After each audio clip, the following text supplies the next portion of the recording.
slim down was said in a day when there were a few more people around to make that seem like a justifiable comment.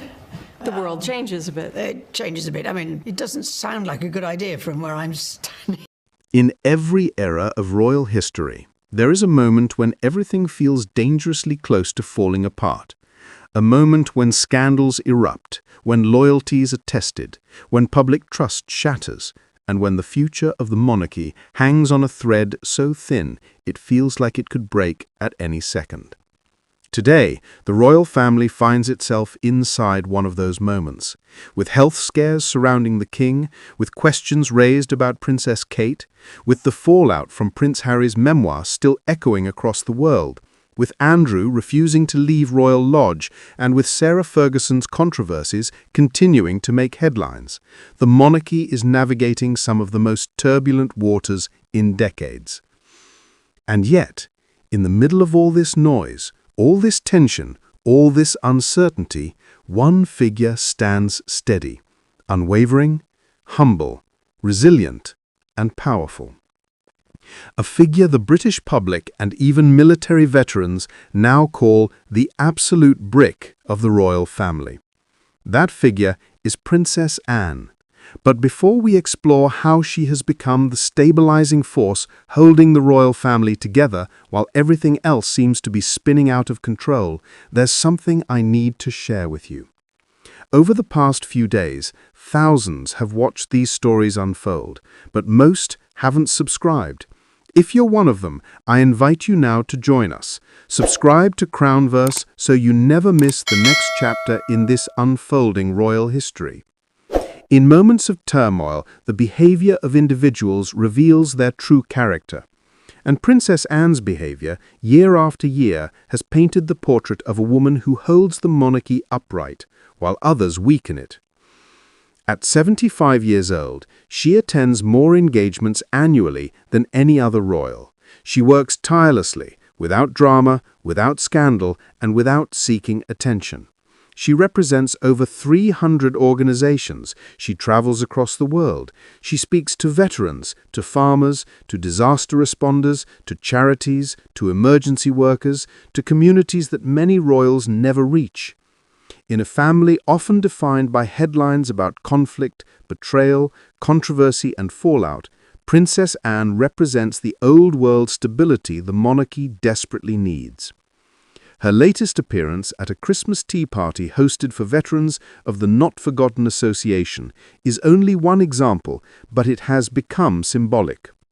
At St. James's Palace, a 101-year-old World War II veteran named Dorothea Barron looked Anne in the eyes and called her the absolute brick of the royal family. In British terms, calling someone a brick means they are dependable, strong, and utterly reliable. And when someone who lived through the war, who saw monarchs come and go, who witnessed the rise and fall of entire generations, gives praise like that, it carries weight. It carries truth. It carries the collective sentiment of millions who see in Princess Anne something rare: royalty without ego, leadership without spectacle, and duty without hesitation. Princess Anne's presence is a stabilizing force because she represents everything the monarchy wants the public to believe it still stands for.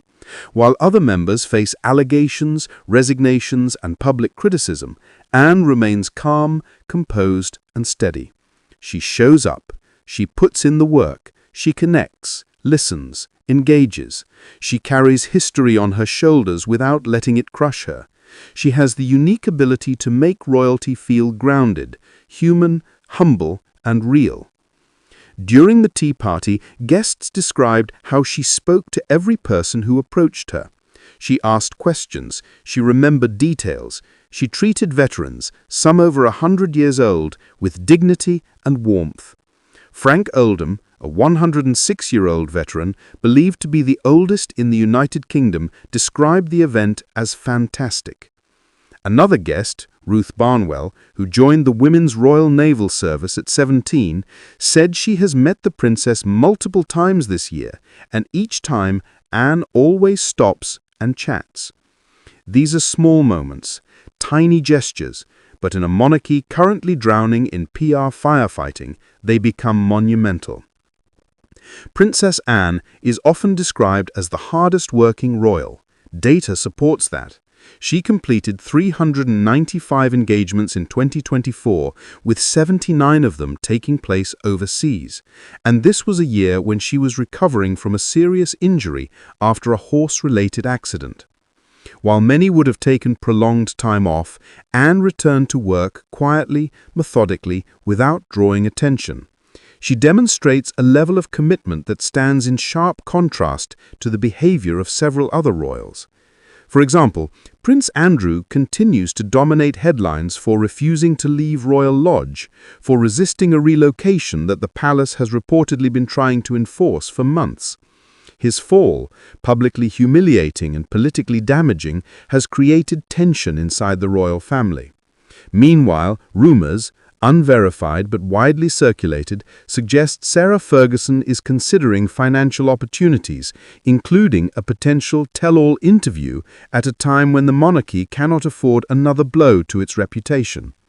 Across the Atlantic, Prince Harry and Meghan Markle continue to generate media coverage that the palace cannot control.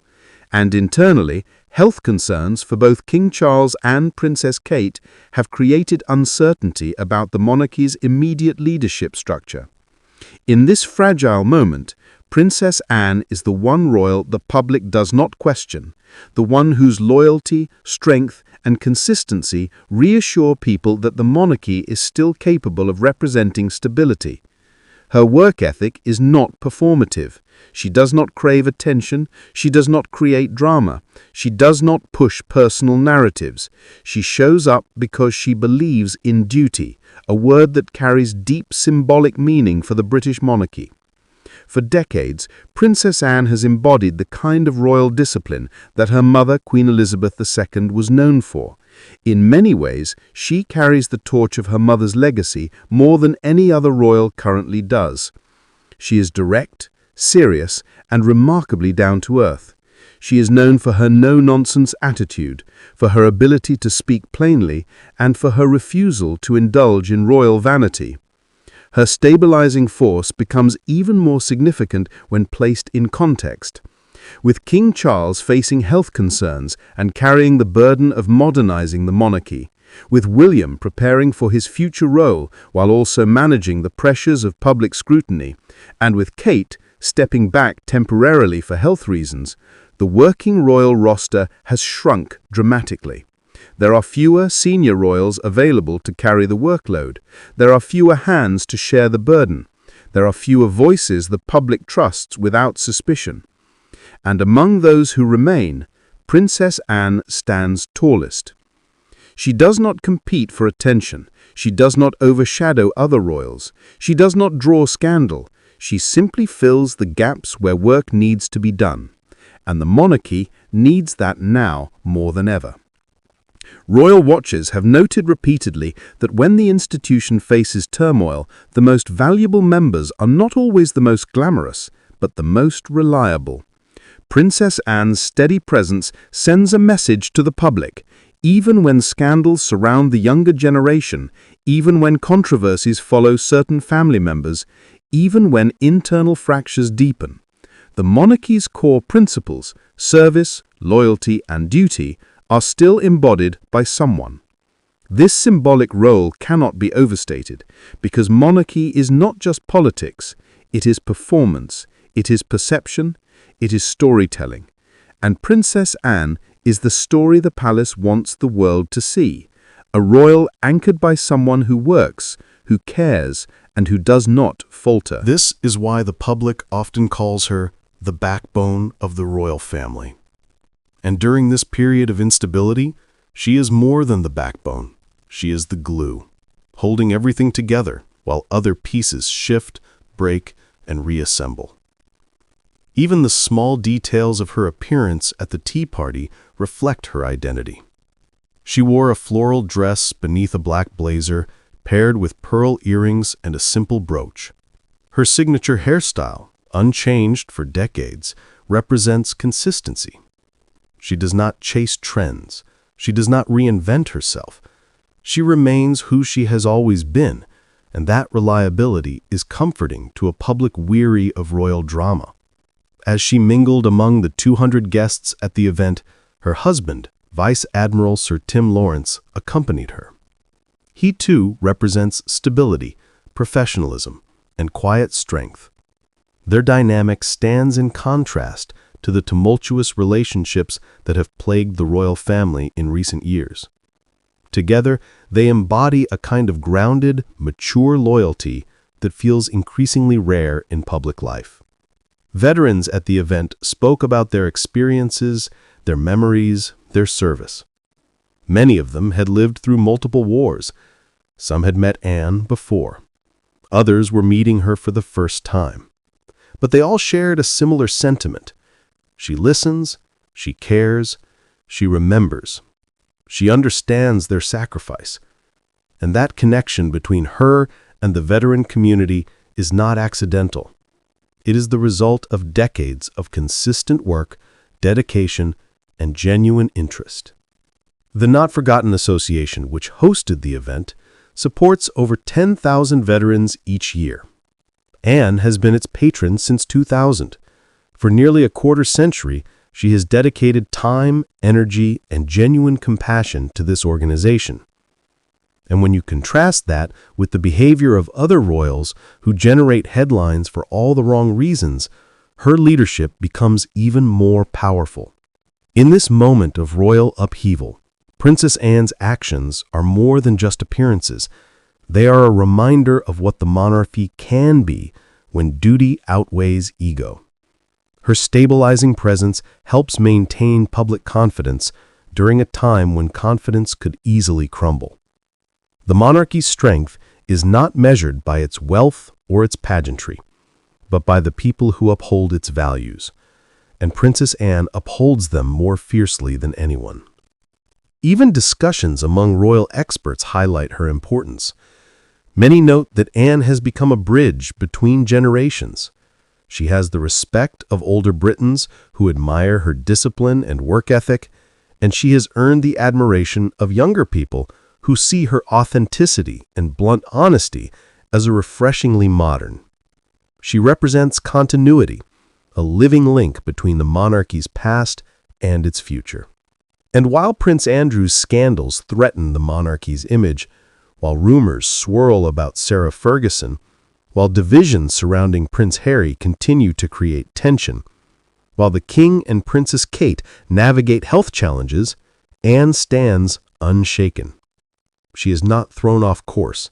She is not influenced by drama.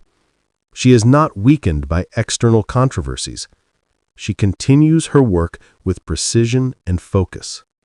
Her influence strengthens the monarchy quietly, not through speeches or declarations, but through presence, through action, through resilience, through a lifetime of unwavering commitment.